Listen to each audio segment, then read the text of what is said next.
I don't understand. Why? Yes. I don't know. I think you're using a speaker also. Are you using a speaker? Well, I'm not using speaker. I'm using my normal phone now. I can even hear myself now. Eh,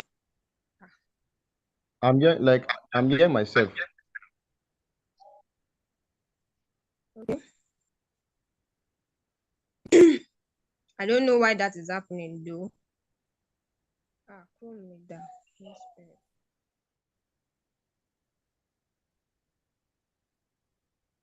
Am I clear enough? Yeah.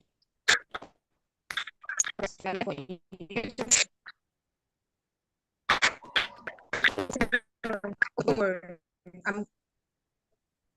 We're live on YouTube now. Okay.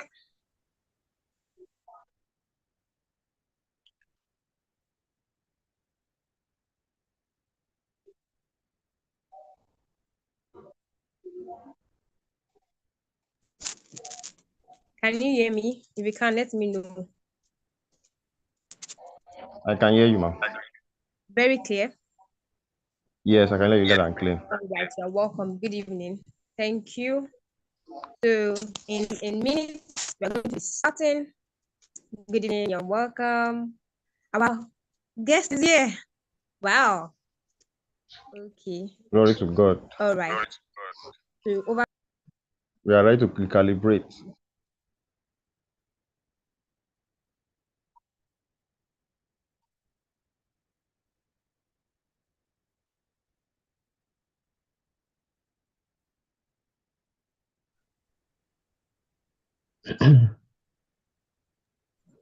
Over to you, Emmanuel. You can start. All right. Good evening, everybody. Thank you for joining us at Recalibrate. This is a monthly coaching call for Global Light Company, a company run by Pastor Deborah Adetunji PDA, and you are very much welcome to this session. And I really welcome you to this webinar. All right, you are welcome. You are welcome. You are welcome. If you're just joining us, I tell you a big welcome. Thank you for making out time to commit yourself to this event, to this webinar. And I'm really sure that our host and our our guest speaker is ready to serve us with light and clarity that will make us to recalibrate. All right, so reading out the vision and the mission statement of the Global Light Company so that we can know what we are here for, what to expect, and what to get from this webinar. So our vision for Global Light Company is to equip and empower individuals to work in their original design and manifest their highest potential. And our mission is to equip individuals with transformative experiences through coaching, content, courses, conferences, and community so they can manifest their original design.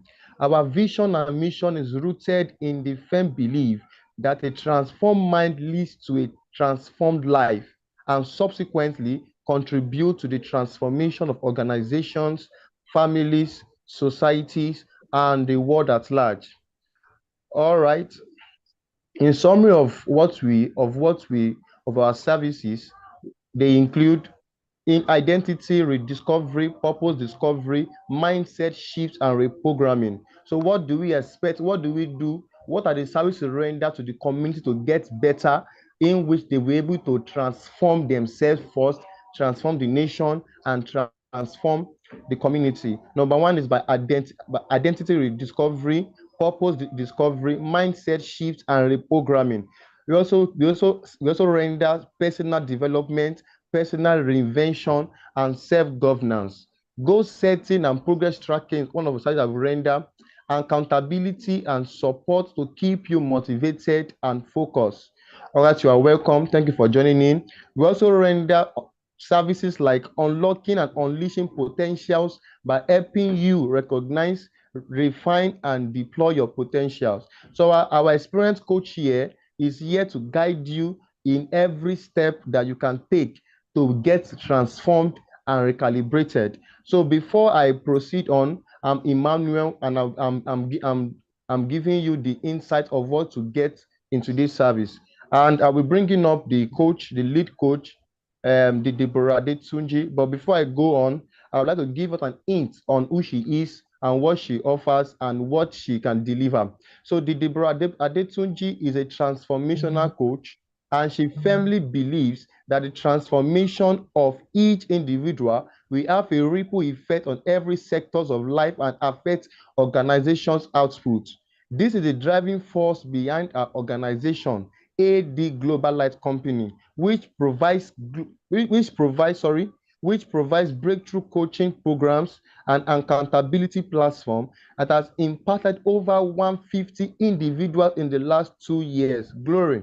She's a client relations executive at British AUC and an MSc student at a master's student at University of Ibadan. She's also married to her heartthrob, Pastor Austin. So with gladness and with expectation, I will bring in PDA to give us an hint on what this webinar will be all about. Thank you. Over to you, PDA. Thank you, ma.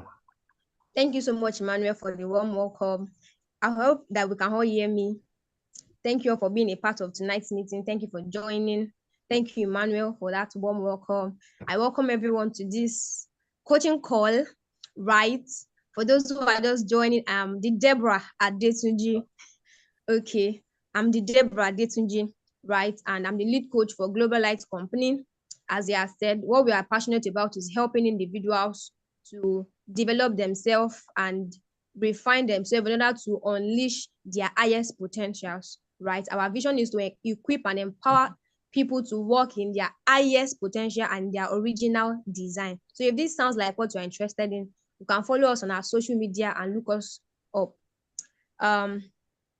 Tonight, we're going to be talking about Recalibrate and why Recalibrate. There's a story that I love so much recently. I fell in love with it recently about a widow who was in debt.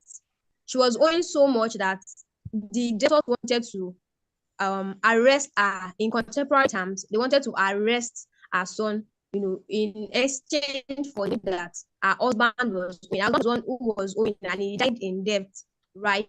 And she was to them again, and that was just the end of it. How are they going to survive? How are they going to cope? What's going to be the next course of action? What's going to happen to them? Having gone far and near, far and wide, and finding no solution, she decided to approach a particular man, one of God. And when she went to meet the man, I was expecting that he was going to maybe pray for her, let a miracle happen, or tell her to get married, or maybe even introduce her, or introduce her to maybe a man that is well-to-do, that is going to take care of her and her son. And I was expecting different reaction from the man of God. But what did he do? He asked her a question. And this is what this meeting tonight is going to be about. We are just the intermediary, all right, to bringing you to a point where your eyes are opened, you receive enlightenment, to change the trajectory of your life. You might have felt that this is what my life is currently about.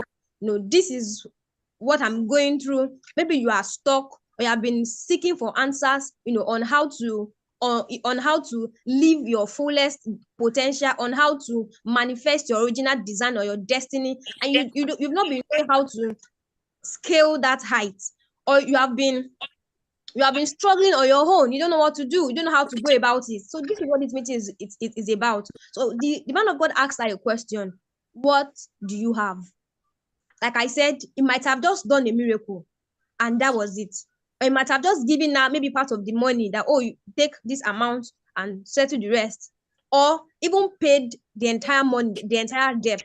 But if he had done that, that would have just addressed the issue at a surface level, right? But he asked her a question that it triggered something within her and made her to pay attention to what she had not been paying attention to before. And because of that, she was able to lay hold on true riches, sweatless riches.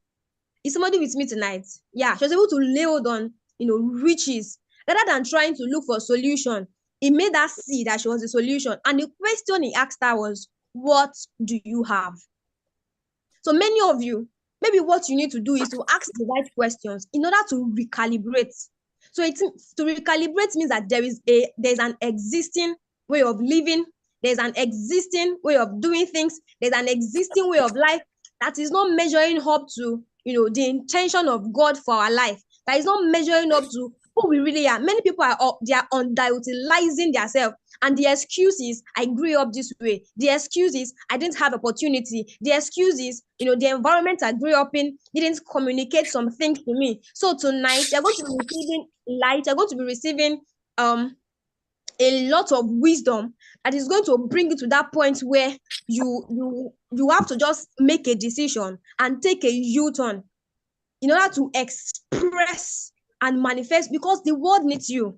Maybe you've been crying for a solution. You are the solution that we have been waiting for. There is so much that heaven is expecting from our lives. So if you are here and you have been confused, you have been trying, you have tried a lot of things and you didn't know what to do again, this is your answer. So I want us to have an open heart as we go into what we have for today. A point must come in your life, in a man's life, that there is a U-turn. There is a need to change your mindset. That's why if you check the flyer, we said transforming you from inside out. Because like I said, if that man of God had just given her a miracle or maybe supplied the money to the widow, that would have just solved the problem temporarily. But he asked her a question that opened up her eyes to the gold in her house, to the gold within. She wouldn't have seen it until she came across that question. So that question triggered something within her that unlocked her to recognizing the riches, to recognizing the gold that is within her. So tonight, this is what we're going to be doing, helping you to see that your environment is not your limitation, that your experience is not your limitation, that what the economy is saying is not a limitation. That pain, that hurt, that trauma, maybe your childhood experience, it is not a limitation. If only you can open your heart to change, you can open your heart to that moment of recalibration. Is somebody ready to recalibrate tonight? So we have our guest speaker. He's a man I deeply love and respect. You are welcome once again. I think I'm going to be muting everyone so that we are going to have a. All right, please mute your mics as you join the call. Please kindly mute your mics. All right, I think I'll just mute all. All right, so you are welcome to Recalibrate. I believe you are pumped. You are ready to receive wisdom, to receive light tonight. So I'm going to be welcoming Emmanuel again. He's going to read the bio of our guest speaker for tonight. And once it's done, I will be coming up to bring him on board tonight. So Emmanuel, you're welcome back. Thank you very much, ma'am. Thank you for that insightful insight. Thank you, ma'am. All right, about Olawale Ajisafe. Olawale Ajisafe is a charismatic preacher of the gospel, a public speaker, creative writer, and researcher.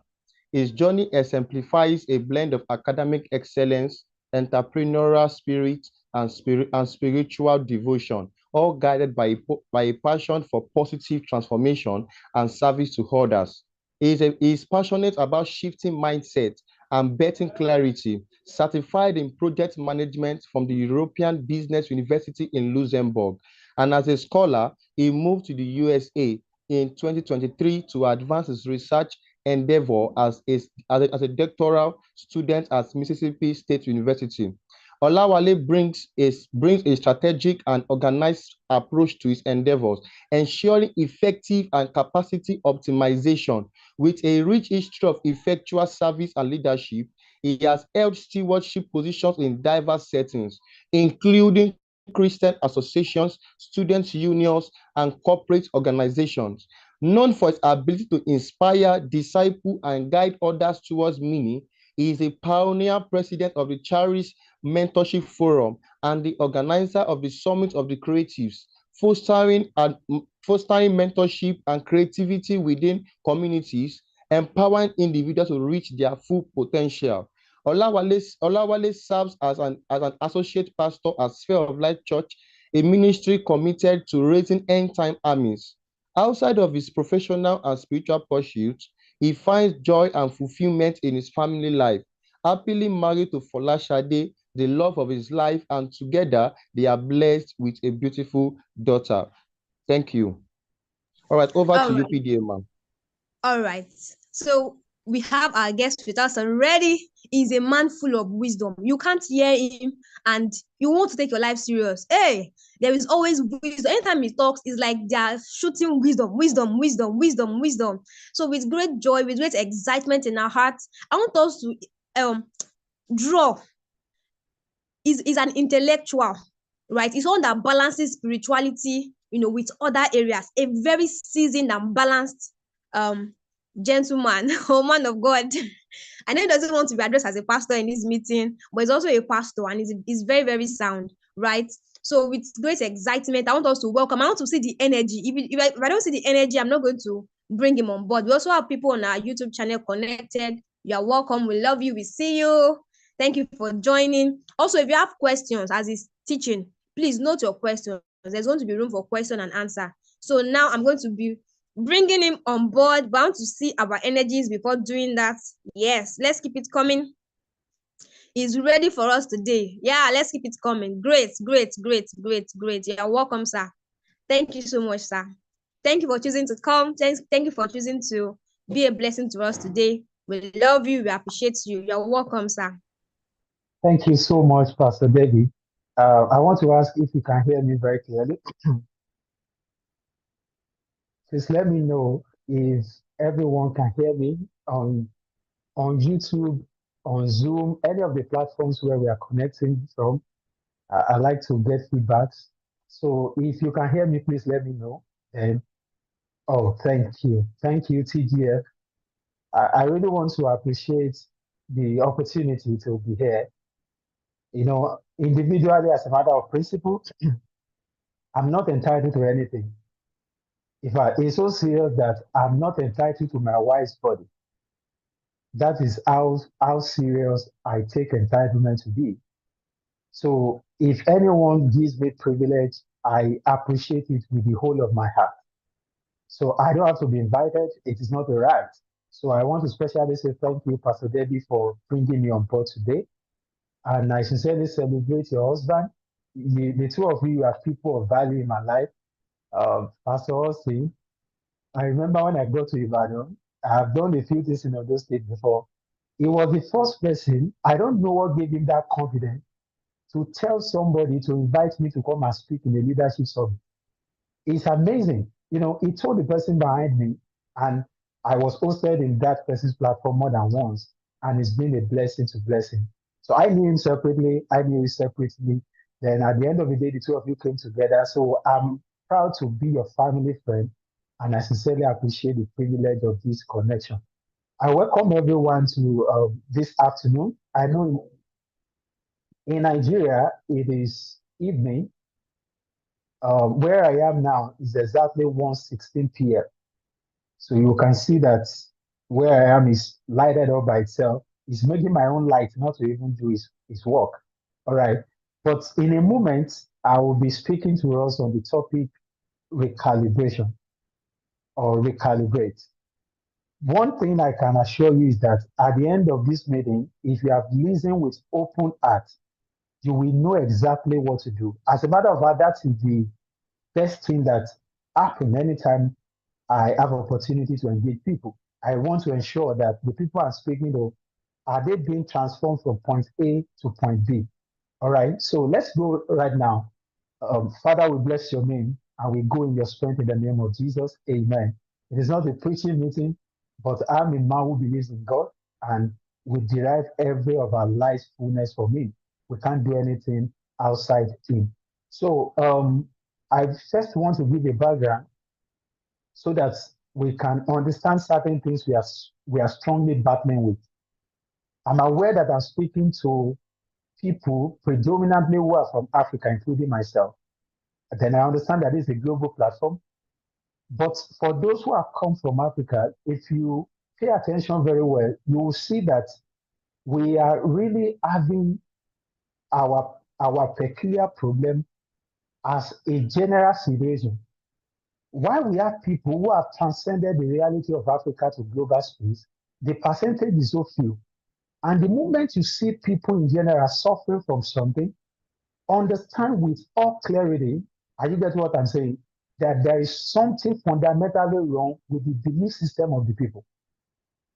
I understand that every one of us agree that the problem of Africa is corruption and bad leadership. I'm not here to dispute that, but I'm telling you that our belief system is the same problem that have engendered that reality to be sustained. The moment you alter the belief system of the people, they are going to change everything automatically. Because whatever you are seeing in the society is a consequence of the mindset of the people occupying the geography. So what you see in Africa is a reflection of our mindset. And I paid attention to ask, what are the things we have believed wrongly? And that's where I'm going to start with you this afternoon, this evening, this morning, wherever you are joining from, depending on your location. The first thing I realized an average African believes so much in is that we believe so much in luck. We believe so much in luck. That's number one. Number two, we believe in hope. Are those things bad in themselves? Not at all. Number three, we believe in prophecies. Number four, we believe in favor. I'd like to tell you, first of all right, that those who believe in witches should understand that witches does not produce riches. I repeat, witches do not produce riches. You can't wish success in life and have it. You will be joking. That is number one. Number two, those who believe in luck at a point in their life will consider themselves unlucky because they want to make every effort to explain the success of other people as luck and considering themselves to be unlucky. Are you seeing that? Number three, prophecies are not promises. If we cannot situate these things in context, we are going to live our life being frustrated at the end of the day. Prophecies are not promises. And whatever is not a promise, unto fortune or unto misfortune, if you don't partner with it, it will never come to pass. So that is the reason why we are where we are predominantly. You see an average young man, what exactly do you want to do with your life? He will tell you, I'm trusting God. It is only in Africa you hear those kind of feedbacks. Even when you ask a successful man, how did you get to where you are? He will tell you, Baba na God. Meanwhile, God is universal. God is not only active in Africa as we think it is. It's not true. God is global. He has representative everywhere on earth. So when you see a client, a territory enjoying more of God's benefit than the other, it means they fundamentally know something that the other people don't know. And I paid attention to make this assessment. All right. So that is the first thing. Now, for those of I know I'm speaking with a lot of people who are Christian. Let me tell you why I say prophecy is not self-fulfilling. Let me share the story of a man that I respect so much. His name is Dr. Gio Samisi. He's a man that is so blessed, and his blessing has also blessed me. I remember last year when I was to leave the country, I went to visit him at Ikoyi. He gave me 1.5 million naira. All right, with the economy of Nigeria, I didn't say he borrowed me, he gave it to me. So if I tell you that favor is not a strategy, don't think I don't enjoy favor. But when you rely on favor, your life will not go in a good way. I'm just being honest with you. Because there is a difference between seeking something and attracting something. If you seek favor, you will have less of it. If you attract favor, you will have more of it. So that the man I'm talking about, when they give birth to him, as of today, I don't know what can happen tomorrow. And I know many of us are going to beat the record. But in my hometown, I don't know of anyone who has risen more than this man. But when they gave birth to Dr. Shanisi, they went to fortune tellers. And the fortune teller said, this young man should not be allowed to go to school. If you take him to school, he was going to die young. That was the prophecy they gave him. And the one who gave that prophecy had track record that whatever he said concerning the will come to pass. That's why people trusted him. And to fulfill the prediction and the claims, when they enrolled him in primary school, he began to force it. So they withdrew him back. After a while, they took him back to school. He fell sick, they withdrew him back. So the parents concluded that they did not want to lose him very early. And as such, they kept him behind. Are you still getting what I'm saying? At any point you can't hear me, please indicate so that I can know. All right. So when they withdrew him from school, everything looked normal. He was not falling sick. But one day, Meanwhile, the parents were farmers, subsistence farmers to be precise, who were not doing anything. They had nothing to their name, to their names. So one day, the month they were coming from the farm, a primary school student or so had just died in the community. And the classmates of that young boy, they were doing what we call candle procession. So the mother saw that. And when she saw the procession for the primary school student, Pupi, she got home and called the husband in the middle of the night and said, what I saw today about the young man that died, that was not their own son, another person who was in school.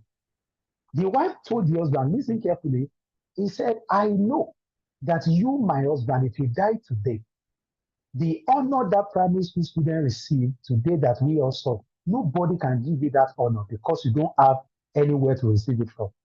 He said, so rather than allow Joseph Shanushi to become like us, because at the end of the day, the only thing we'll be able to give to him is this family.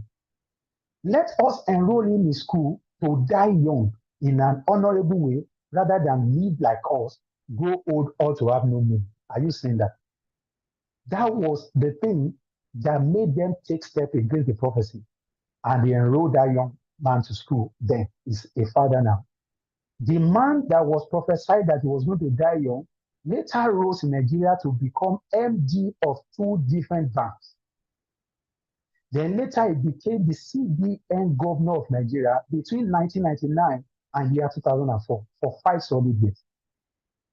So the point is this, until you are ready to take your life to the next level, a lot of things will be so clear, indicating to you that your visions are not valid and you have reason to give up on them. So life is not favorable to those who don't want to confront hardship. You must be ready to embrace it. In fact, if you don't have things that are hard around you, you need to simulate it by yourself sometimes in order to see generate some level of wisdom. So that is the first thing that has kept Africa where we are today. Everybody just wants to be. That's why we are praying. We are praying without engaging. Prayer is one-sided. Ephesians chapter 3, verse 20, popular scripture. All right. To him that is able to do exceedingly, abundantly, more than what we can ask or think, more than what we can ask or think, more than what we can ask or think. Another version says what we can request or imagine. So in Africa, we are requesting, we are not imagining. That is why things that our prayer props open in the spirit realm, Western world, we have to be the one to think it through and produce something with it. Are you saying that? You should ask yourself why America is the way it is today and Nigeria is the way it is today. And let me say this to you, by my observation, a lot of people will not agree with this. In a few years' time, many Africans that are Japan, all right, moving to Western world, the only thing that will be different between majority of them and the people that have left behind at home with the environment. With the environment. I pay attention to these things and every time I smile. Do you know why? We are befriending only fellow Africans. We are creating only African associations. We are going to only African meetings. We are belonging to African communities. What that means is you will leave Nigeria to America, to Europe, to everywhere, anywhere you can mention, or to replicate your Nigeria experience. Amazingly now, thank God for our churches, they're also catching up. So the only place where you think you have soccer, you don't have it again. Because very soon, the church you like more that is blessing your life will open a center very close to you where you will be left with no option than to company with your fellow people. And the implication of that is we will only be exposed by geography, not exposed by experience. So these are critical matters that we are really dealing with now. So Africans need to wake up. All of us, we need to wake up to understand that where we are coming from by nature may be a disadvantage, but by globalization, nobody has excuse because the world is now leveled across board. If you go online now, across the nations of the earth, they are listening to message of Apostle Femi Lazarus, but he's preaching that from Nigeria. He's preaching that from the capital, they call it poverty capital of the world. But that's where someone is preaching and the whole world is listening. You need to come to realization of the generation you are and position yourself along that line. All right, so what are the things therefore we need to recalibrate on? And that would lead me to say, what does it mean to even recalibrate? I know many of us will have checked the meaning in dictionary or whatever. In a simple term, I will call recalibration as reset. That is just a simple word I can use to describe it. That is, you are trying to reset something to the way it ought to be functioning. I wrote about this program that recalibration is conformity to function according to design. You were designed by the one who doesn't make mistakes. And you need to really understand that about your maker first. If you don't understand that about your maker, at a point, life may teach you to believe that God is unfair to you. But understand that you were made by a man by a God that is impossible to make mistakes. It is an impossibility in his jurisdiction. It is practically impossible for God to make a mistake. So at your creation, you were designed originally without defects. I'm not saying without weaknesses, without defect. So you were made perfectly. Only that you don't love who you are. Some of you don't like the way you look. Some of you don't like your face. Some of you don't like your posture. You don't like the way you walk. You don't like the way you talk. For many years, when I record my voice, when they play my message, as at 2015 in school, when I preach on campus, sometimes they record the message. One of the days they sent me the audio of my own message. I said I didn't even like the way I'm sounding. I'm talking about myself, not somebody else. So if I don't like the way I'm sounding, how will I expect somebody else to love it? I didn't finish the message. Meanwhile, as I was preaching it, people were shouting everywhere. But myself listening to it, I felt, why would I be talking like this? Meanwhile, the way you talk is not God that made that. It is your environment that made that. So let's be clear about that. So you can change it. If you are tired of it, you can. Really, you really can. But at a level, you may not be able to change it again. All right. So back to what we are saying. So what are the things we need to reset? I need to be fast now for the sake of my time. Number one, you need to be clear about the vision you are working with. Having known that God does not make a mistake, you must be able to host a vision from the realm of the God that cannot make mistakes. So when you host a vision from that realm, you must believe that the vision I'm holding on to is valid. Is somebody getting what I'm saying? If you don't believe your vision is valid, you won't be able to pursue it. You will not be able to pursue it. You will just feel you are being encouraged by it. You know, a lot of times you ask people, what do you want to become in life? They will tell you, I like to become whatever you can mention, just the way you are trying to answer that question now. But the question is that, have you ever written this thing down? It's not written anywhere.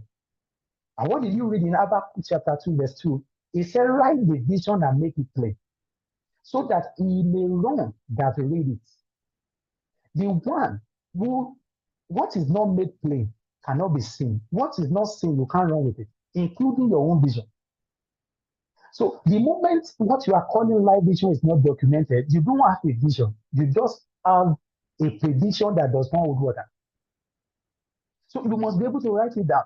When you write it down, the next question you want to ask is, how do I move from where I am to where I'm going? What is vision? In a simple term, vision, all right, is the perception of the invisible with every effort to turn it to reality.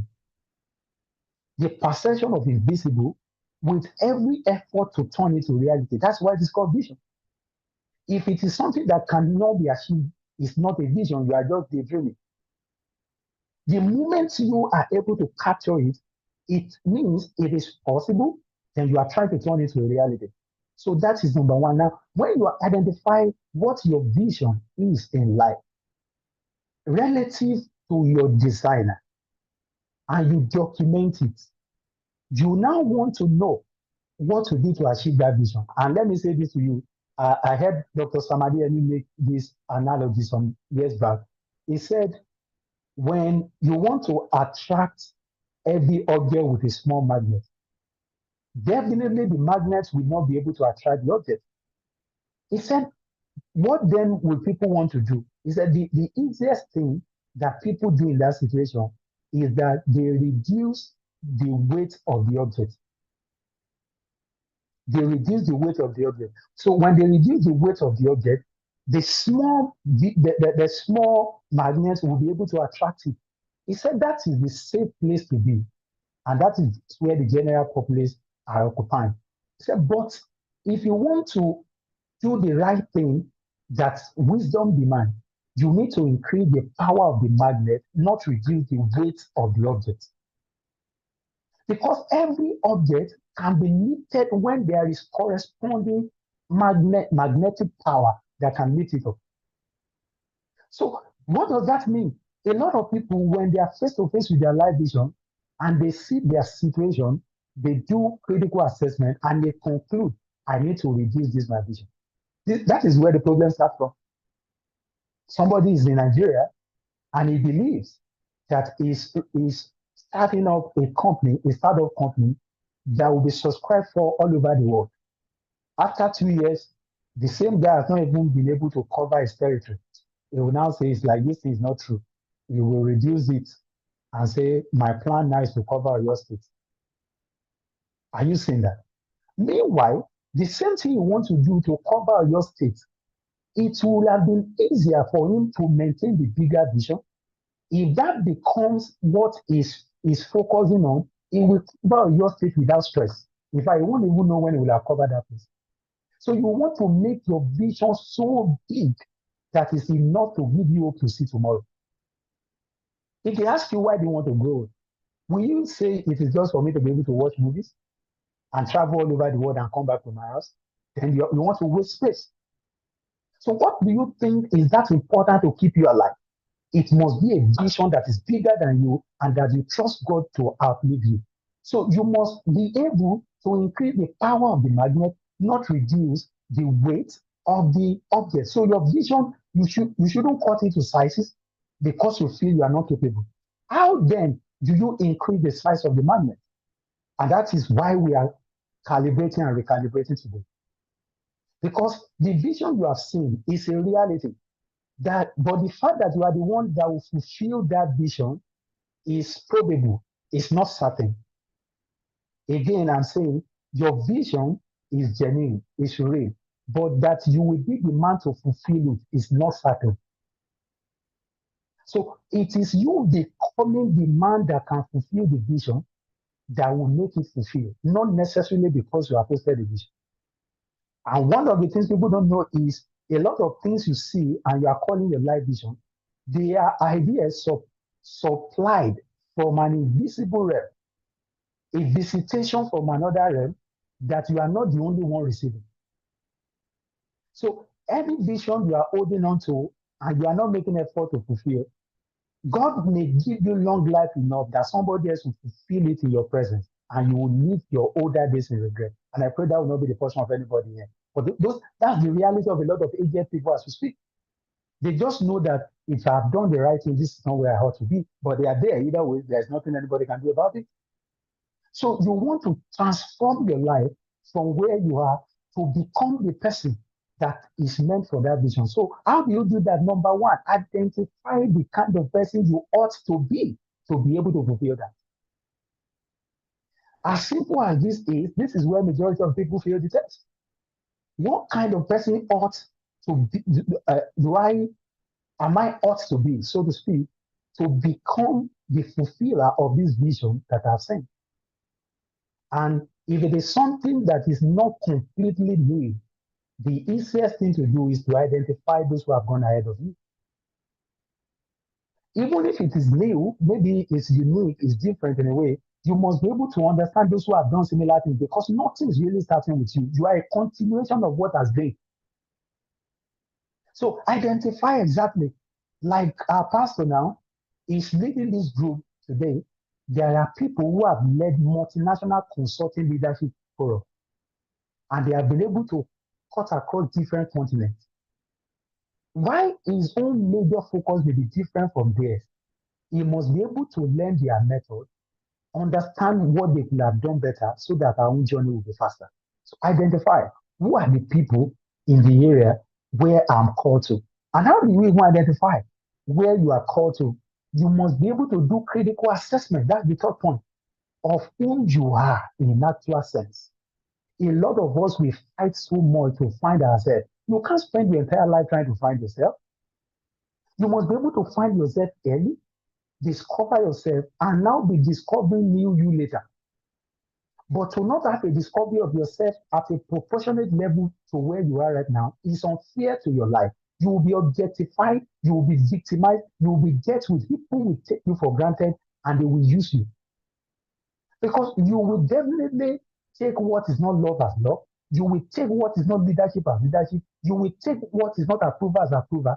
You will count a lot of things that are normal as privilege, as privileges. Are you get what I'm saying? So you must be able to assess what exactly are the things that are peculiar about me, and what are the things you should look for in yourself. I call them your personal intangible assets. They are intangible assets because those are the things that will break you through. Not necessarily like Pastor Debbie said when we were starting this. She narrated the story from the scripture about the woman that went to the prophet. And the prophet said, what do you have in your house? And I'm asking you the same question today. Like I started from the point that God does not have capacity to make mistakes. So your own creation is not an error. So at the point that he has made you, he has made inside you what exactly is required to break you through. So the breakthrough you are looking for is in you, not outside you. So as long as you are focused on external, you won't find it because you are looking for something where it is not. How will you expect to find it there? So it's inside of you. Those things are in you. What do you have in your house? You must be able to find it. And what are the things God bless you with? The people of the world call it talent. In the kingdom, we call it grace. It's so serious that Jesus himself used the parable of talent. Are you seeing that? He used an analogy not once about the kingdom likened to an householder that gave talent to his servant based on their several abilities. If what you have that you have discovered about yourself is one, stay with that one and make it big so that the whole world can see it. If you have many, he gives unto people according to their ability. Who made the ability? Not me. He is the one who has tested my future before. You see, your end is what makes your beginning to be necessary. If your end has not been determined, your beginning would have been unnecessary at all. God sits at the end to cause something to start. So you are a finished product that is now commenced in time, but in eternity you were concluded. Practically, you were concluded. Everything about you has been predicted. If this guy does it this way, this is how it's going to network together to achieve this thing we have in mind. And that is why if you don't acknowledge him in your way, it may not really end well. He said, trust in the Lord with all your heart and lean not on your own understanding. Your understanding is limited. So that advice, that counsel, that scripture is for your safety. Your understanding is limited. What do I know about myself? A few years ago, if you ask me that, where will you be in the United States? I don't even know the name of the community where I am today. I never knew it as of 4 years ago. But do you know what? Where I will be in the next 10 years, God knows it. When I don't know yet. So I must be able to form a relationship with him. Are we still together now? So what do you have in you? What are your assets? It has to do with your giftings. If you pay attention to it, you will find it. You think you don't have it because you never care to ask. Are you getting that? It is always in you. It is not a motivational speech. God never created anything that is not talented. He never created anything that is not supposed to add value. The Bible says, for all that God created, he beheld them. They were all good, excluding none. That is why Satan, it was Lucifer that became Satan.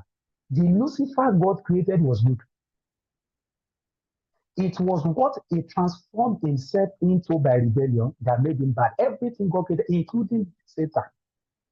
Because Satan was what he transformed to by rebellion. That was not what God created. And that is why a lot of people are in poverty, a lot of people are in sickness, a lot of people are indebted, a lot of people are in trouble today. That is not exactly who God made you to be. In the beginning, it was not so. Something happened along the line that led to that situation. And that is why what we want to bring you out of now. So assess, what are the assets you have? Now, I've spoken about gifting. One of the things people don't pay attention to is that your health is also an asset. I tell you today, a man is made of, right? We call man spirit being that has a soul live in the body, all those kind of analysis, whatever you call it. Even if you agree that man is a spirit, you just know that he has body, right? He has soul, and we all agree on that. Now, that soul there is an asset that is to occupy that layer. Your spirit, there is an asset that must occupy that layer, and your body. So you see your health. In 2021, that was the first time in my life that I was hospitalized. And that was the time I appreciate what it means to live in health. So that is why in 3rd John, when the apostle was speaking to the people, he said, Beloved, I wish above all things that you will be in health. He mentioned health first before he mentioned prosperity. He said, I wish above all things that thou mayest prosper rather and be in health, even as your soul prospers. That year, for 21 days in 2021, in that month, I was only taking pap, fortified with milk, sugar, or the likes. 18 days out of that 21, I couldn't stand upright. So on the 19th day, the first time that I stood upright, I almost fell. I've lost my balance. But guess what? As I was on that hospital bed, I was to speak in a major conference in Akure. For many years, I've been among the panelists in that conference. That was the first time I was supposed to be among the main speaker. I couldn't be there because I was hospitalized. Many of the people thought I couldn't make it there, but no, I was in the hospital. It was at the same time I was supposed to launch the book Minority Report. We lost that book later to the system and some other things like that. It was that same time we were supposed to do our introduction, myself and my wife. The date stated for that introduction, I was in the hospital. What I'm saying is, if your head breaks down today, forget about everything we are trying to discuss. Your life vision will flash through your eyes like this, telling you that somebody else will have to fulfill the also. So you want to take your health very seriously. So recalibration is not completely at the expense of your health. You need a fervent spirit, a healthy body. Are you getting what I'm saying? And a very intelligent soul to fulfill your life vision. All of them must be working well. All of them must be working well. So if you are not healthy in your body, you are not strong. If you are not fervent in your spirit, it is the spirit of a man that will bear his infirmity. When you start real life situation, you will get to a point in life where you will realize that what you are colliding with, your intelligence, your academic brilliance, need to carry you. So that is where the spirit is. So in Africa, we focus only on that. We are raising people who are full of prayers. They are defended in the spirit but defeated in real life. So that's why people laugh at us. You know, this man is so powerful, but he's powerfully poor. Like Pastor Olumide Emmanuel will say, he said there are powerful poor men. There are a lot of prayerful poor people in Africa. There are a lot of people who are alive as though they are dead. Humorously, I was speaking with a friend. I said, the way you are living, even if you believe you are not living a fasted life, your life is a life of fasting. Because this food you are eating, anyone eating this class of food should be classified as those who are not eating at all. I said, so don't declare fasting. Just if you are living this way you are living, agree that you are fasting. Because what enters your body have no nutrient at all. So you are a man of fasting. Even that is on the lighter mode. You get what I'm saying? So we need to come to that point. Your health, your intelligence. If you know better, you will do better. You know, in the book of Job, when those people were arguing with each other, and one of them said, you know, I know what you know. I'm not inferior to you. May I say this to you? The best person in your field, as of today, is far, far ahead of you, but it's not better than you if you know what he knows. If you know exactly what a person knows, you will not be inferior to that person. So you have to grow in knowledge. As talking about ourselves, let me now be fast. Your value. Understand that you are not the one that measures your value. It is the people receiving it. If I speak in this meeting now and I convince myself that, oh, what a very powerful delivery, I'm just massaging my ego. The true test that this moment has left you transformed will be measured by you receiving what I'm saying, not me that I'm saying it. So a lot of people, they are not waiting for feedback so that people can assess what they are offering. You need to check what I think I'm offering. Who are the people benefiting from it? So your value is not measured by you, and you have to increase your value, your ability to Then the next one will be your positioning. What does it mean to be positioned? This is a word that many of us are familiar with. In a simple term, positioning is to stay where you can see opportunity and where opportunities can see you at the same time. So a lot of people are standing where they can see opportunities, but opportunities are not saying that. So you can't talk about positioning without talking about projection. For instance, if I've attended the same school with you, I left university in 2015.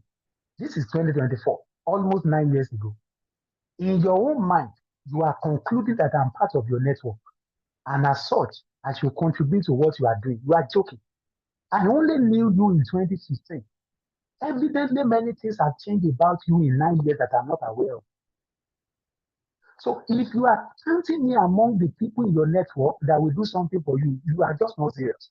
Because unless you have made me know the updated version of you, make people aware of your updated version. Many of the things that you are doing that will have transformed your life, people will have brought you projects. They don't know you have that capacity. They don't know you have that skill. They don't know you have that proficiency. Some of you will go and do a lot of things, spend money to acquire certification and keep it in your room. So as you come to your room to find out that you are now a project manager, as you come to your room to now find out you have certification in cybersecurity. So positioning, it means you must be able to have a profile in a place that is accessible, revealing the updated version of you. That is positioning. I believe we are getting value. I have to begin to wrap up now for the sake of time, and I will try to be very fast. So those are the things put together that you need to recalibrate. What then are the things you need to do? You know what to recalibrate. How do you recalibrate them? Number one, increase in knowledge. All right? Through wisdom. House is built by understanding. It is established. Knowledge is what you know. Wisdom is the knowledge you have applied. Ability to replicate applied knowledge is what is called understanding. So you are not a man of understanding until you can replicate results. So if it happens to you once, it is by chance. So you can become a millionaire by chance, but you can't remain a millionaire. So when you enter into trouble, you may not be able to rise again. Why? Because you don't understand how to be a millionaire. But because you have million in your account, you may want to speak in public that this is how to become rich. No, Oga, you don't have the understanding until you are able to do it again and again and again. And that you have not had the understanding yet does not mean you should now conclude you know nothing. No, it is to keep applying it and applying yourself until you find the rudiments that are not clear to general people. All right. So that is one. No, that is the first is knowledge. Number two, which is what we don't do. It is that you must be able to have moments of privacy. These things look so spiritual. You must be able to have moments of privacy. If you don't have moments of privacy, you cannot be a good thinker. Because your ideas will not be able to crystallize. You will just, a lot of ideas will be going to, every 24 hours, about 50,000 ideas pass through your mind. It doesn't matter how thoughtless you think you are or how thoughtful you think you are. Out of that 50,000, you may not be able to even account for 30 if we ask you at the end of the day. So, and it is in the midst of all these things that what you are supposed to trap to enter into next level will also go through. So you must have moments. They asked Bishop Oyedepo, what do you do with your leisure time? He said, I do two things. I read and I think. And I love that feedback. He said, I read and I think. So you must be a man of thought. You must be a man of thought by having moments of privacy. So whatever takes away your moment of being alone has taken too much from you, including programs. So you must be wise enough to know that you can't be attending programs 24 hours. When are you going to practice? When are you going to practice what they are teaching you? A lot of people are loaded, but they have no opportunity to even put to practice what they are learning.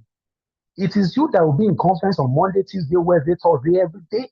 And you leave there, you join another WhatsApp meeting. You leave down, you join another WhatsApp meeting. You get home tired. You can't even pray. You wake up the next morning. The same cycle continues. After 5 years, the one who learns half of what you have learned will have more result than you because he's doing.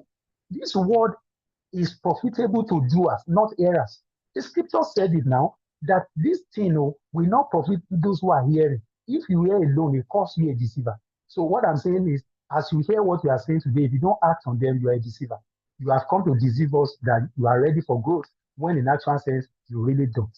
Okay? So finally, so that I can give room for questions, you must maintain your uniqueness and rarity. Everybody wants you to conform. Everybody. Your parents have their own agenda. They want you to conform to it. Your place of work has an agenda. They want you to conform to it. Everybody has an agenda. And part of this agenda is going to take away your uniqueness. You must fight all your life to maintain it. Do you know why? You are not rewarded for your commonality. You are rewarded for your rarity. If you can do what everybody is doing, why should we come to listen to you?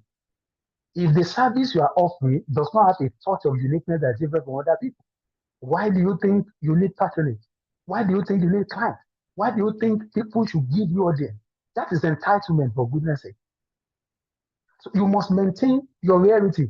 Fight for all you can to make sure that you don't lose that. It doesn't matter. Hence, you must join a functional community. I cannot overemphasize this. Wealth flows in circuit, information goes in networks. That is why that guy said info like info. Especially if you live in this part of the world. If you don't have information, you will suffer. You will suffer a lot. So you must understand that building network is increasing your asset. Quality network at that. People who can give you correct information that you need to enter into the next level. Have you realized that wealthy people are more or less surrounded with wealthy friends? So you think they are unjust. They don't like poor people. Why should they like you? What they carry is anti what you are bearing. Because really you don't carry poverty. You are manifesting poverty because of ignorance. So inside of a poor man, riches are there. But because of what you are manifesting, it is necessary that they should separate themselves from you. Why? Many of them, it is just one information that will change their target. So you must have quality network. This is the area I want to go. That's why a typical example is this kind of community. If you want to really enter into the next level, listen to those who can challenge your mind. If you hear something and hear it again, what is happening to you is that you are becoming another man.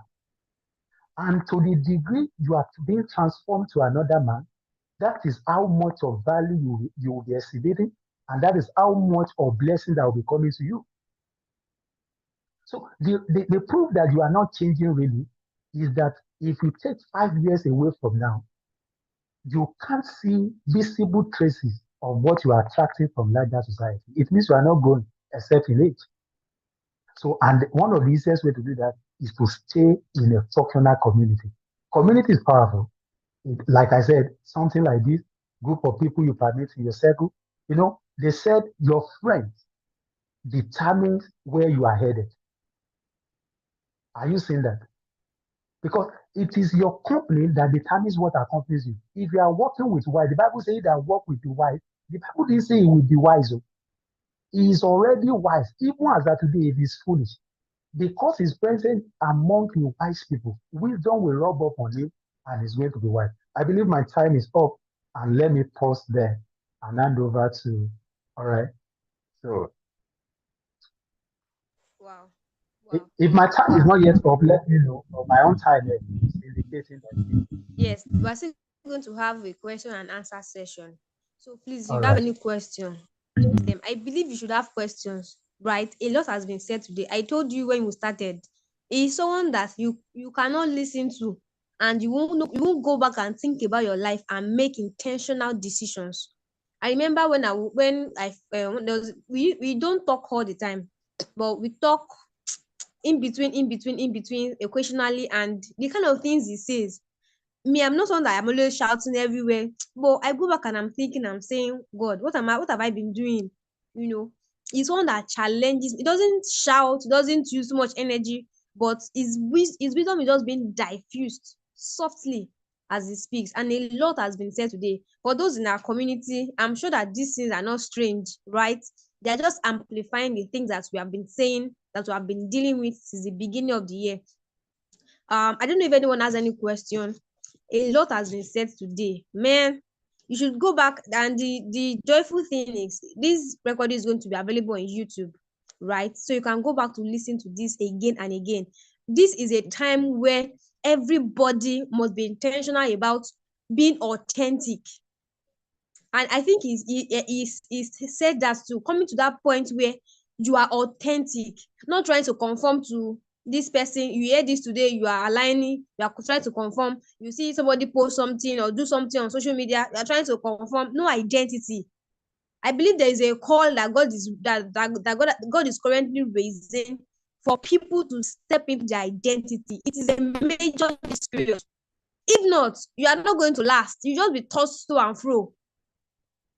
So I really believe that we have been challenged this evening. There's a lot that has been said, from exposure to being intentional to favor not being a strategy. Prophecy is not self-fulfilling, right? And there was one major thing that really touched me, and that's the fact that God created you. God creating you is not a mistake. It is not a mistake. It is not a mistake. Wow, it doesn't make mistake. So your existence is not a mistake. And your creation is not an error. So if something you have been wondering, what is my essence about, what is my life for, I believe that's a deliverance. So a lot has been said, like I said. So let's just go back. I want to encourage and plead us to go back and listen to this teaching again and again. This is the time for you to step into your identity and your purpose. Now, right, so I have a question before we take the question I'm seeing in the chat room. I have a question. So for some, for instance, because there was something you raised, and I see that as a very serious challenge, right? Like you said, this is an African country. We are very religious. We would like to engage in spiritual activity. And for instance, the people that I see, just by virtue of the knowledge I have and things I've been exposed to, because I've been in that shoe, right? And I see that for this person to really move from where you are to abundant living, to a prosperous living, there's a kind of knowledge that you must have. But because of the environment that person is in, maybe all the person is seeing is miracles. Let's pray for miracle money, pray for this, that. How can you help someone like that, out of that situation? For them to be able to see that, like you said, favor is not a strategy. You're not praying and waiting that, oh God, let the money appear in my room or something that is spooky. So how do we help people like that, someone that is in that situation, that has been so engrossed in spiritual activity, but when you hear this kind of light, the person is not agreeing. I don't know if you understand my question, sir. I got your question. I don't know if You know, you got my question. yes, I think it's your network, Many but I people like really to pray, but they don't want to think. They don't want to do business. Some even tell you that God is not leading me to do business. There are cases where, rare cases, God allows people to do that. But there are some cases where some people don't want to do anything. If you ask them, what can you do? They just like prayer. So how can we help people like that so that they will be maximized in this generation? thank you so much. Last week I was with the OAU students and we were discussing around this question you asked. And I made them realize something. You see, Jesus himself said, my Father walk, hitherto I walk. But the only thing we are emphasizing to people is that as though Jesus was always praying. When the Bible says we should pray always, it means we must internalize prayer to a level that we are praying in everything we are doing. So that is to maintain a constant communion with God. In Psalm 115, verse 16, the Bible says, the heaven, even the heavens belong to God, but the earth he has given to the children of men.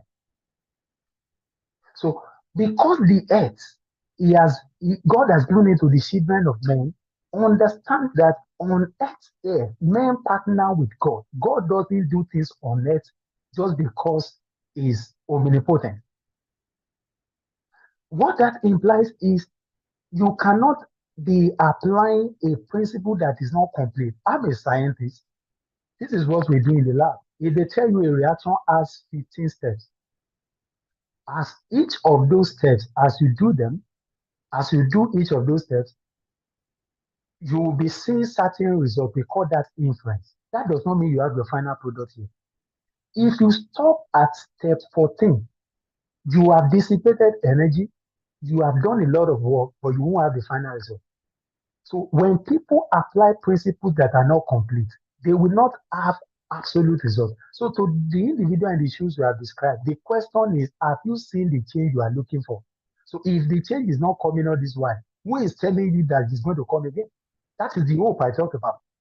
The Because Holy a lot Spirit. of times, There is this hope. I don't know if some people they have this hope that something is going to happen tomorrow. Something is going to happen tomorrow. I have seen it. I have prayed it. I saw a vision. Something is going to happen tomorrow.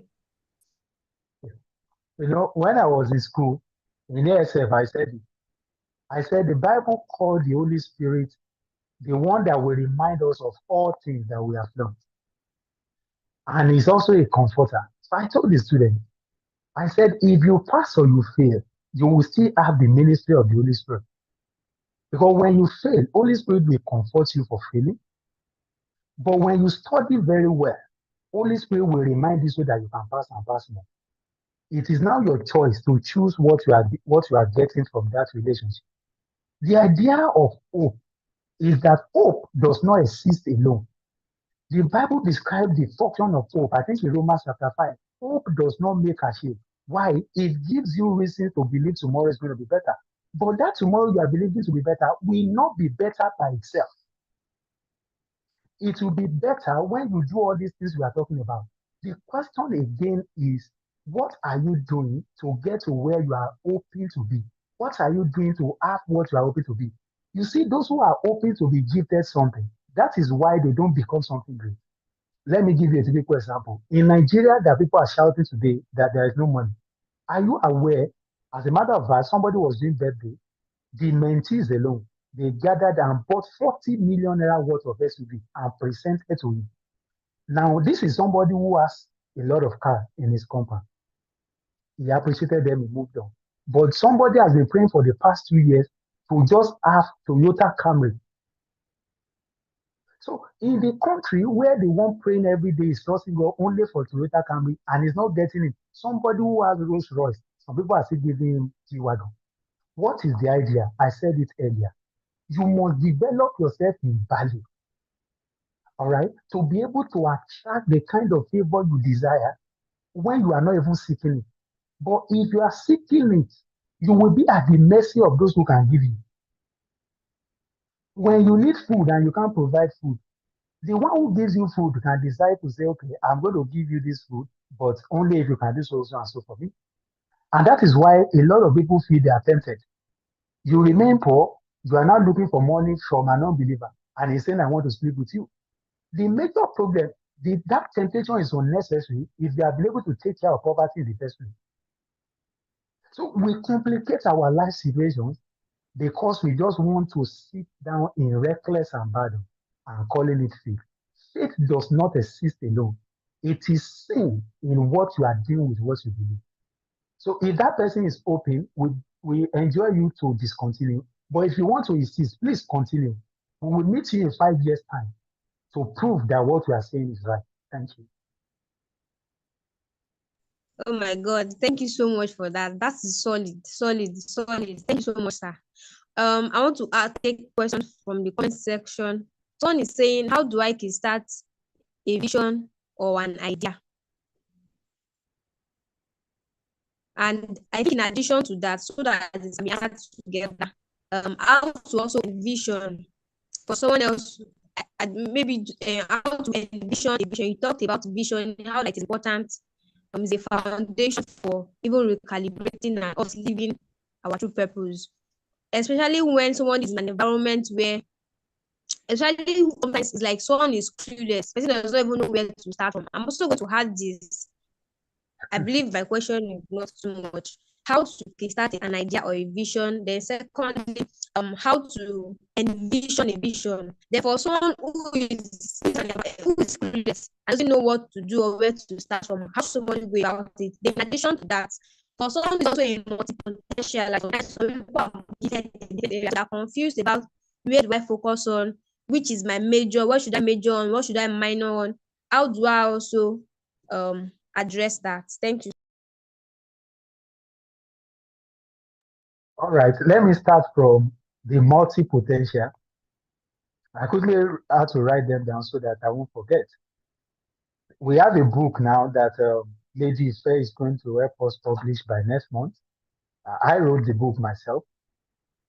We are trying to bring it to conclusion. So there is a point where I discuss this very matter. That's why I'm starting from there. Those who are multi-talented, they have the, the means or the leverage to rise through different routes. Unlike those who may not have much things they are doing, they need to fight their way through. But like you have suggested, what ought to be their strength is now their disadvantage because they don't know which one to focus on.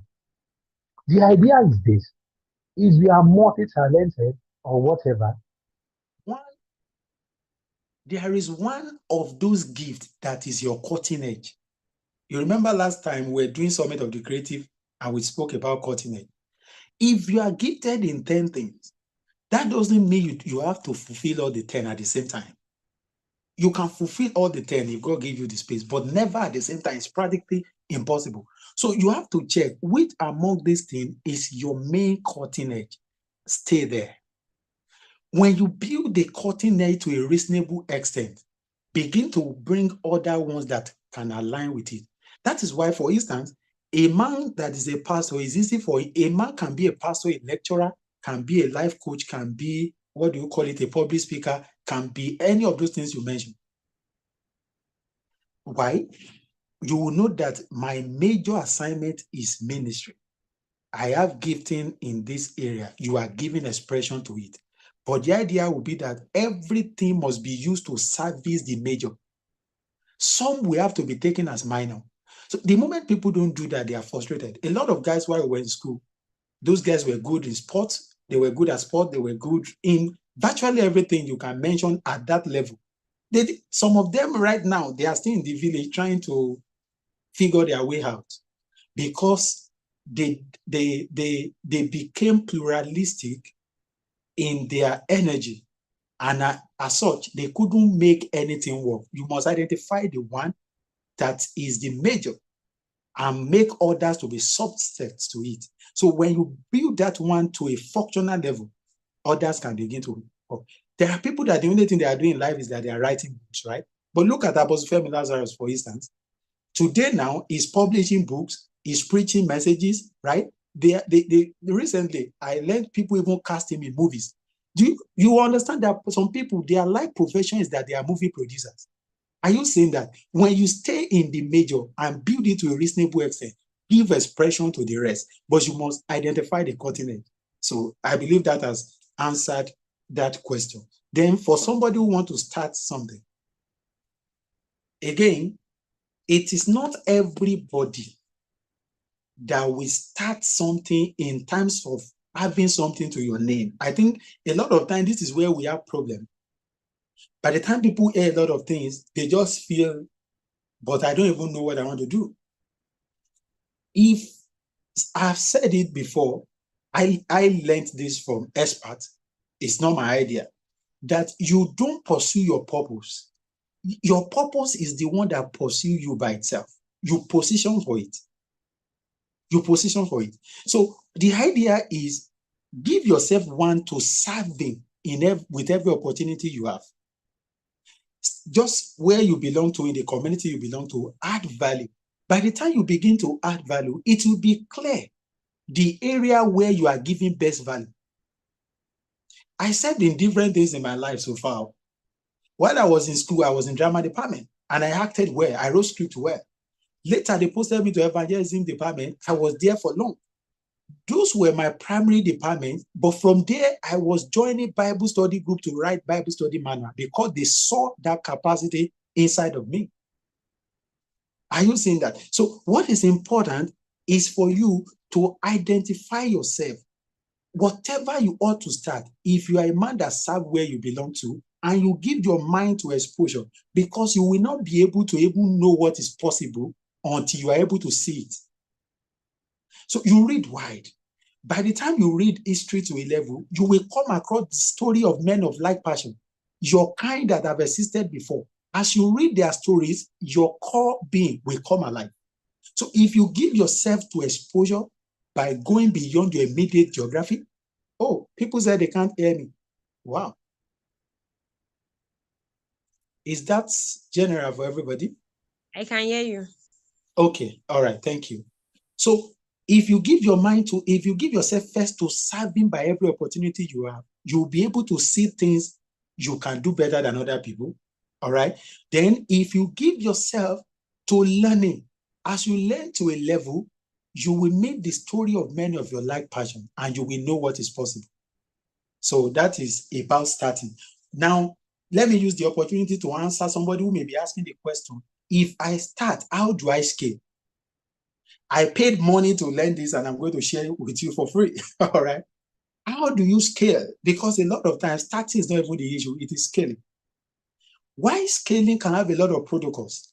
The ultimate thing you need to do is to benchmark against the best.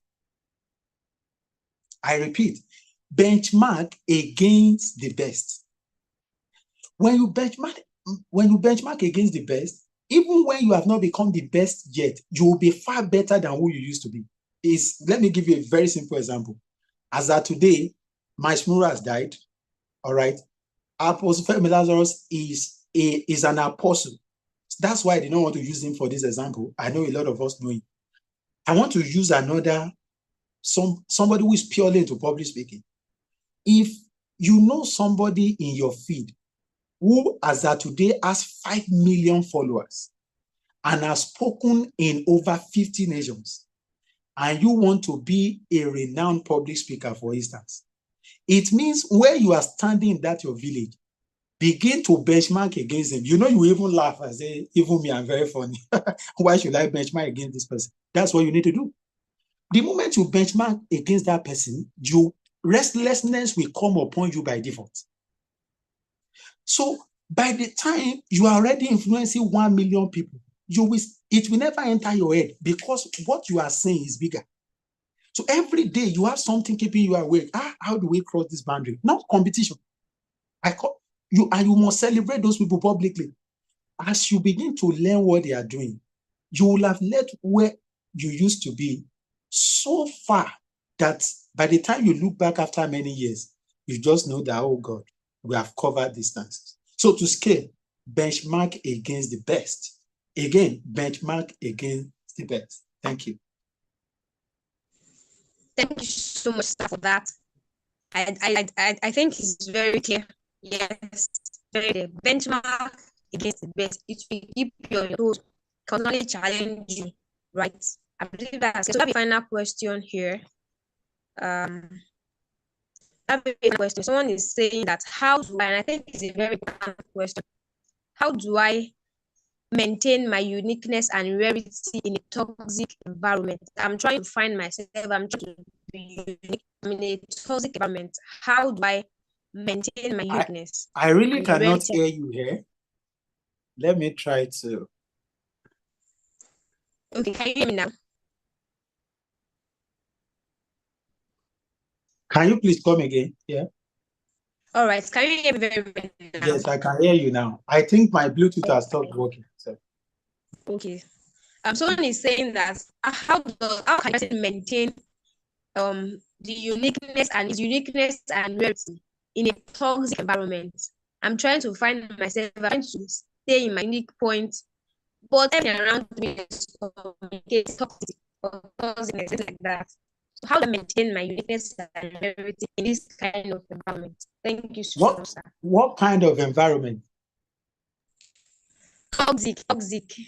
Toxic. Yes. All right. If you're taking light, they're taking quiet. So in darkness, what do you know? Who are you? Something like that. Yes, I got what you are saying. Number one, there is no room at the top for the timid. The last one, they broke it before they gave birth to you. The only seat at the top for the timid. They broke it before they gave birth to you. So the top you are aspiring to get to, there's no room for you if you are timid. There is none at every level. So in this life, you must be bold. And boldness is not stubbornness. Boldness is not trying to be using effrontery. There are people, the ideal boldness is a product of vision and knowledge. You are saying something and you are convinced about that thing. Let me give you a very practical example. I would like to cite an example of a friend. Let me just say it in quotes. That young man, to be precise, was doing something that they dislike in his local assembly. I'm being very honest with you. The church he was attending, it was as though everything was against him. Then he called me and said this and this was happening. And I said this very simple thing to him. I said, number one, first be sure you are not offended. Because if you are offended, your right will turn to wrong, all right? And you will make yourself a victim of what is not real. I said, the moment you can settle the aspect of not being offended, stay with this thing and make it work against their predictions. All of them who said you were wrong will come around. Everyone who said, no, you were wrong, they will come around. However, there is nothing like you are having a vision you want to be committed to. If you are a part of a functional vision where you are also a major player. So there are jurisdictions for every of the principles we are applying. If you are in a place where you are part of a corporate vision and you are having a vision, if the vision is to be subset to the vision of the general house, you go and submit it to the leader. Then at his or our own discretion, they are going to tell you how to go by it. If there's something you have to do independently, you have to communicate it. I think the challenge we have is people assume sometimes that they are being persecuted where they are not. A lot of guys are not even bold. So later I found out that this guy was picking on body languages of people. I said the lowest form of intelligence, we have heard that a lot of time, is assumption. See, if you are talking about me in the public now and you don't mention my name, I'm not ignorant to know that you are talking about me. And I'm going to make amendment and adjustment. I will recalibrate where it is necessary. But I'm not going to come to you that I know you were talking to me. If you were really talking to me, come and tell me face to face. Let's face each other. So people, do you know why people will sit in the public? Matter that doesn't really involve them, they will say they were talking about me. People don't even love me. Even if people don't love you, assume they do. It's a wise way to be at peace with people. Everywhere I've stayed, I live in a false reality. I lie to myself that I'm loved. And I don't care who is saying he doesn't love me. That is why I show love to people. People who say wrong things. Do you know a lot of these people say about me that I hear? Where have we reached that people say some things that I will shake my head? For instance, some years back, I was invited to speak in a program. And when I finished speaking in the program, I was to speak on finance. When I finished speaking, part of the leader of that group called them to a meeting and said, you invited those two persons to come and speak about finance. Is his own finance settled? And somebody from there came to tell me. So I told the one who told me, I said, the fact that you tell me this thing, I'm not really happy. The fact that that individual didn't say that to my face is enough respect for me. That is his perception. It was never an issue between me and that individual. Was I really hot? Perfectly, I was. I'm a man. But it's not an issue. I lie to myself. This is the only lie I tell. I lie everywhere. I agree somebody where I live, he doesn't answer me.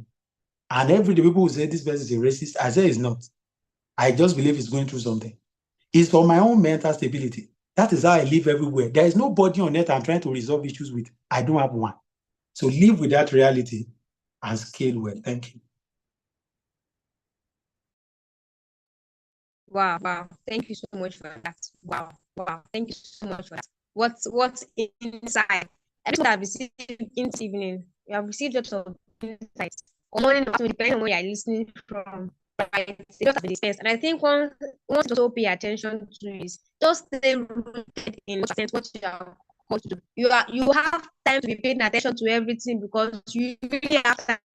Just busy with purpose, that is busy with vision, that is busy with becoming better. Won't be having time to be paying attention to irrelevant things about those things because that is big enough to stay in your heart.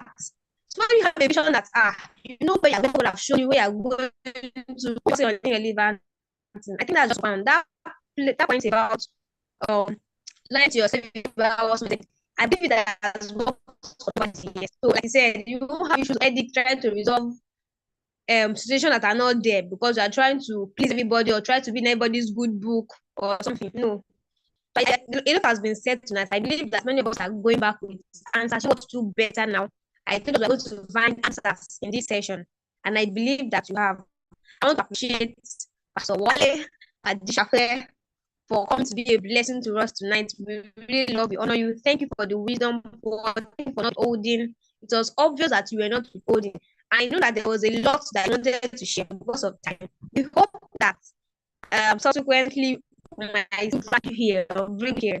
But when the time comes, definitely, we know you're glad to be here with us again. Thank you so much, sir, for tonight. We really appreciate you. We love you. On behalf of Global Life Company and my team, we love you. Thank you so much, sir. So you're going to be a part of the community. Thank you for having me. I don't take it for granted. Thank you so much, Pastor. And I sincerely appreciate what you are doing. Thank you, Thank sir. you for taking care of a major gap in our generation. Because when this aspect is taken care of, you will now see that we have more capacity in people than we think. I sincerely appreciate what you are doing, and God will continue to strengthen you. My best regards to your team, and especially to Pastor Austin. You are amazing husband. Thank you. Thank you so much, sir. And what do we say? He's greeting you. What do we say to him? So I guess tonight we love you. Can we show him in the comment section? Let us to see. Let him see how much. I believe he has communicated value to you. Let him see it. If indeed you have learned a lot, if indeed you have received light, clarity, illumination, enlightenment in tonight's session, I want to see it in. Yes, somebody thank you so much, sir. God bless you. Thank you so much. We love you so much. Thank you so much for the wonderful session. All right. I think I'll be handing over to Oladina. She'll be taking over from here to meet us a global like what we do. If you want to be part of us, the link is shared on the comment section. So you can use it. If you want to reach out to us, a number is there also like reach out to know more about what we do and how to be a part of it. If you want one-on-one coaching, personal development, transformation, accountability, goal setting, this is much already, right? And maybe you want to hit your goal, we are here for you. Right, so I'll be handing over to what I'm doing now. Up for final remarks. Thank you so much. It was really a wonderful session. Firstly, I want to thank Coach D for this opportunity. Like this is what some people are paying for, right? It is worth paying for. Like as someone would say, buy the truth. This is one truth. This is the truth that can set us free forever. So I want to thank Coach D for giving us this privilege. The access is free, yes. So it is worth more than that. So, ma, thank you so much, ma. Thank you. And I want to thank our guest speaker, Pastor Wale Adishakle. Thank you so much. Like I learned a lot of things. I relearned so much. Like when we were talking about vision, one point that struck me was when you said that God will use a man is constant, but the man God will use is variable. You might receive a vision, but that you fulfill that vision, like you might not not fulfill that vision if you don't allow yourself to God and to fulfilling a vision that you have seen. Yes, you have to become that man that can fulfill it. So it really opened me up to a lot of things. No, there are some things that God will tell me, okay, I'll just be listening around. I'll be like, there is mercy, there is mercy. But when I heard this thing, more Jesus, my head, like I am really, really, really enlightened. Thank you so much, sir. Yeah, so I know we've all learned something about this thing, about recalibration. We've written down, like our journal is full, but one thing is not enough to keep getting knowledge without application. So the best thing is just to apply what you receive, what you've learned. So, and yes, this program was hosted by Global Light Up Company. Global Light Up Company is run by Coach D. She's also known as TDA, the Deborah Adesoji. So yes, and if you want to know more about Global Light Up, you can go to our Instagram page. I will drop the link in our comment section. You can go there and check. Yes. So, okay, what do we do in Global Light Up? We are people that believe in the power of transformation and living authentically. So to that end, we strive to enlighten and empower men to work in their original design. If you are looking for a community where you can be built intentionally, like most times I have to tell my group member, this thing that Pastor Debbie is doing for us, seriously, it takes intentionality to see that men are built. So if you want to know more about Global Light Up, you want to know what we do, our vision is to equip and empower individuals to work in their original design and manifest their highest potential. So if you want to know more about us, you can reach out to the link. You can, click the link I dropped on the group and the number. You can reach out to us to know more about that. So in summary of everything we do in Global Light Up, there is identity. If you join Global Light Up, it is a place where we discover our identity. If you don't know identity, you discover your identity there. You discover your purpose, mindset, shift, and reprogramming. There are lots more that can be of benefit to you if you are part of this thing. So I want to thank Coach D for this wonderful opportunity. And yes, Coach D, she's a sweet, like I've never met anybody so sweet like that. Like most times I'll just be going through some things, like I'll not tell her, but I can't just enter. I'm like, oh my God, this man is in the spirit. Like she's a mother. It takes grace to be able to balance all things around, and she's rounded and grounded in everything. Yes, she's a transformational coach. So if you want to know more about her, our Instagram link is the Global Woman. So you can go there and check. So thank you so much for tonight. Thank you so much for joining. Thank you so much, Pastor Wale Ajisafe. Thank you, Coach D, for joining. I love you all. Good night. Yeah.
Noah read about Genesis chapter 8, and the Bible tells us that God smelled a sweet savour, and God made a covenant of harvest, signified in the rainbow. That's true. Many other covenants are listed. There are personal covenants. There are territorial covenants. It's not just a covenant of Old and New Testament. In the Bible, people have personal covenants with God. Very personal covenants. Lord, let us agree that this level of assistance comes to me, and if you do this to me. Some of the covenants had one-time conditions and benefits after it was gone. There were covenants in the Bible that the Bible will tell you this is for an everlasting covenant. Everlasting. Are we together now? So there are all kinds of covenants and agreement between two or more people that has mutual benefit. Are we together? If obey, if comply, and have many things. Africa as a continent. It's amazing. It's amazing how with the number of churches, there are more churches than there are companies in Africa. Yet the economy has not grown. Yet many things have not happened. Our soil is the most productive of all soils in all the 7 continents. Yet in the midst of it, Israel, unbelievers who don't love God, they stand on top of mountains and yet they export food and meat. Just while they are farming, they are insulting God. Yet there is a covenant upon their land that commits God to bless them. They can talk nonsense against the God of Abraham, Isaac, and Jacob. You will think God will arise in his fury and curse them. How about the Ishmaelites? The covenant with Abraham that Ishmael became a partaker of. Forget the fact that he was a child born out of, I don't know what he was, inexperienced or whatever. It is still. Because remember when Ishmael was crying and Hagar was crying, heaven had only the voice of Ishmael. And God came to the rest because of Ishmael. And that Abraham. Look at the Middle East. A small nation with oil that could take part that. Very pockets of nation.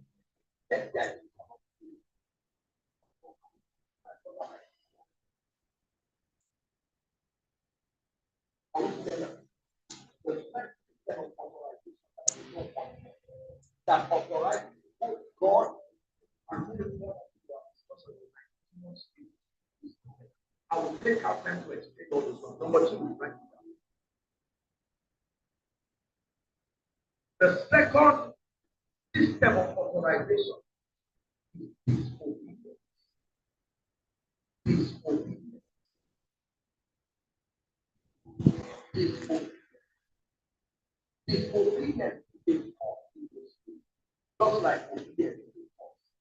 Disobedience is a force in activity. Obedience is a force in activity.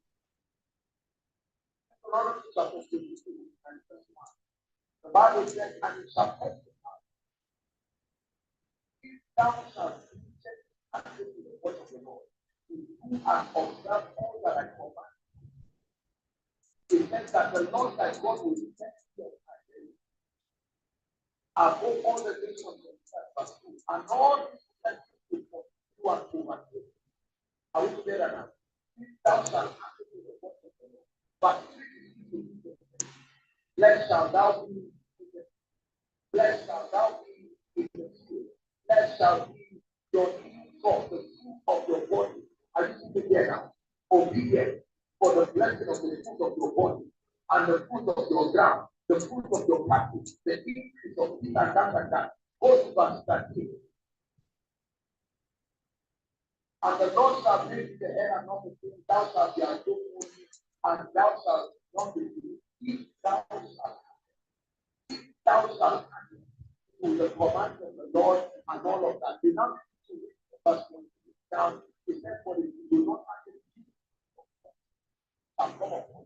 He said, and shall not go aside to reach down and then it comes. But let's get your let's try. God shall thou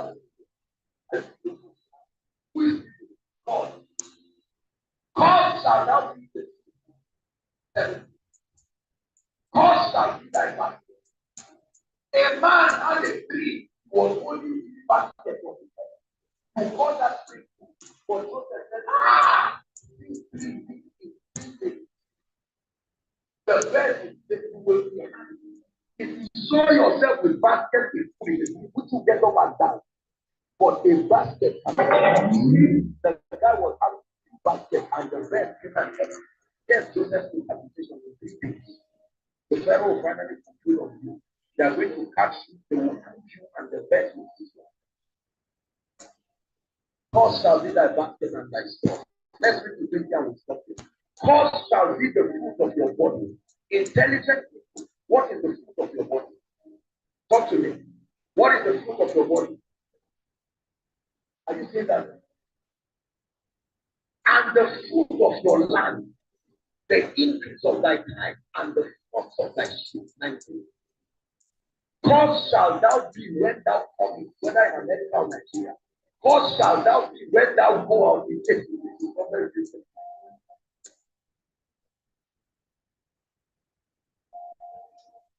The Lord shall send upon thee causes, vexation, families, rebuke in all that thou settest thy hands for thee, until thou be destroyed, and until thou perish. How far?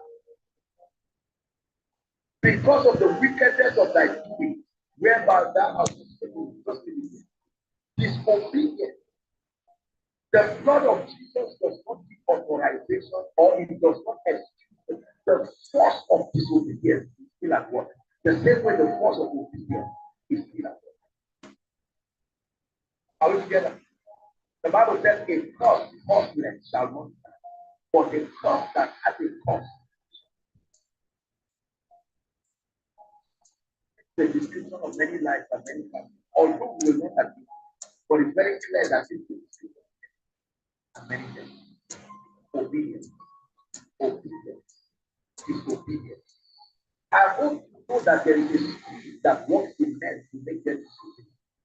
Because Satan knows that until you are assisted by a spirit, you can't disobey sufficient to allow him to have access to your life. Consistent disobedience is being empowered by a spirit. There is a spirit that works. You can't cause. Let me tell you, human beings are not so bad. When somebody walks in disobedience and rebellion perfectly, there is a spirit that has authorization. Number 3, the third authorization is ignorance.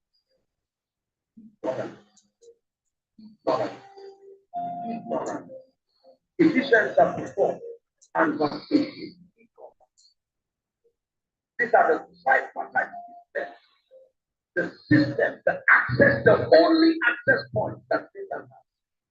Ephesians chapter 4 and verse 18. Let me quote it. He said, having their understanding darkened. Then it says, alienated from the life of God through the ignorance that is in them. So what is the situation here? Having their understanding darkened.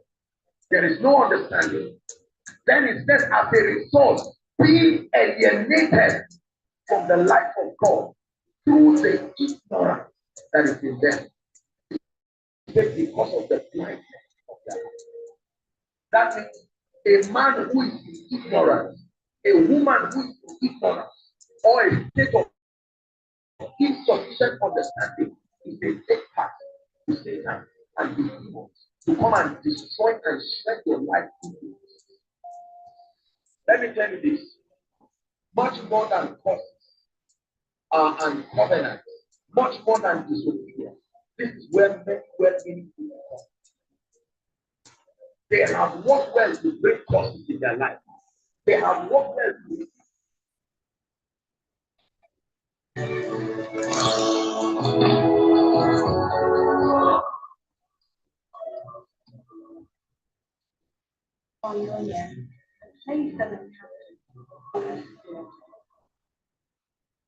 and transformation by the principle of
Praise the Lord.